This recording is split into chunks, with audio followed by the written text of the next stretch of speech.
La traque du serpent. Tijuana, Mexique, 2027. La chaleur étouffante de la ville se mêlait à la poussière des rues poussiéreuses. Le soleil frappait sans pitié les façades des immeubles vétustes, et l'air semblait lourd de secrets, de menaces et de corruption. C'était une ville de contraste. L'opulence de certains quartiers côtoyait les ruelles sombres où la violence et le trafic de drogue régnaient en maître. Et c'était précisément dans ce décor que se retrouvait Lucas Delgado, détective privé, ancien agent de la DEA, après avoir quitté les États-Unis pour échapper à un passé trop lourd. Après une carrière marquée par des luttes sans fin contre les cartels, Lucas avait choisi de se retirer à Tijuana, loin de la frontière et des affaires gouvernementales. Mais il savait, au fond de lui, qu'il ne pourrait jamais fuir totalement ce monde-là. Et ce soir-là, une ombre du passé vint le trouver. L'homme qui entra dans le bureau de Lucas avait l'air pressé, nerveux. Son visage était marqué par des années de stress et de lutte, mais ses yeux, eux, étaient pleins de terreur.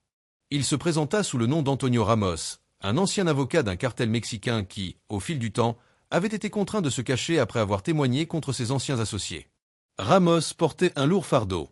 Il avait été le témoin clé dans une affaire contre le cartel Los Serpientes, un réseau impitoyable contrôlant la production et le trafic de méthamphétamine à travers tout le Mexique. « Je suis à l'abri, pour l'instant, » commença Antonio, « mais pas pour longtemps. Ils m'ont retrouvé, Lucas. Los Serpientes me traque, et cette fois, je ne peux pas fuir. J'ai besoin de vous. Vous êtes le seul à pouvoir me protéger. » Lucas n'était plus dans le métier de protéger les témoins, mais il savait que la menace de Los Serpientes n'était pas une simple alerte. Le cartel était l'un des plus puissants et des plus impitoyables, et ses ramifications s'étendaient à travers tout le pays. Ramos était un homme brisé, mais il possédait une information capitale qui pourrait faire tomber l'organisation, l'identité de El Serpiente, le mystérieux leader du cartel, qui restait dans l'ombre depuis des années. « Je peux vous protéger, mais vous devez me donner quelque chose en retour, » répondit Lucas d'un ton grave. « Si vous voulez que je vous aide, vous devez me dire ce que vous savez sur El Serpiente. » Les premiers jours de l'enquête se révélèrent être une véritable chasse à l'homme. Lucas suivit les traces laissées par Antonio, qui avait été au cœur de plusieurs scandales et transactions illégales impliquant le cartel. Mais ce qu'il découvrit fut bien plus sombre que prévu. Los Serpientes n'était pas seulement un cartel de drogue. Derrière son empire, un réseau de corruption s'étendait des rues de Tijuana jusqu'à des gouvernements entiers, avec des connexions dans les forces de l'ordre et dans le monde des affaires. El Serpiente était bien plus qu'un simple criminel. Il était l'ombre qui dirigeait un monde invisible, un homme au pouvoir immense, inconnu de tous, mais responsable de milliers de morts.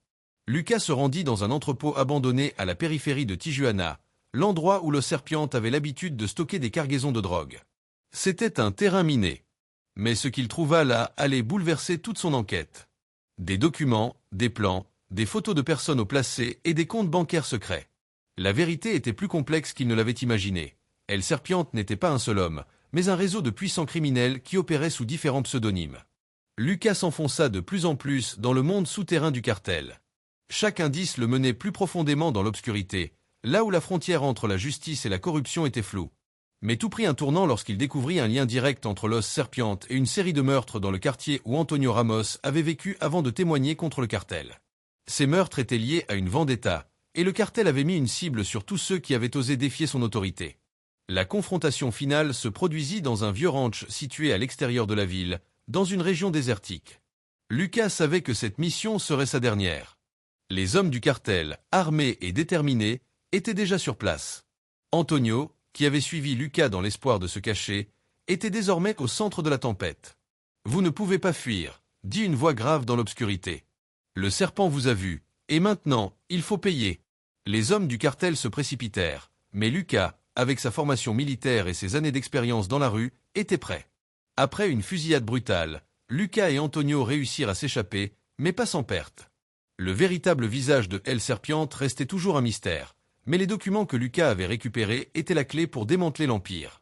Dans les semaines qui suivirent, grâce aux informations fournies par Lucas et Antonio, plusieurs hauts fonctionnaires et membres du cartel furent arrêtés. Mais El Serpiente demeurait insaisissable.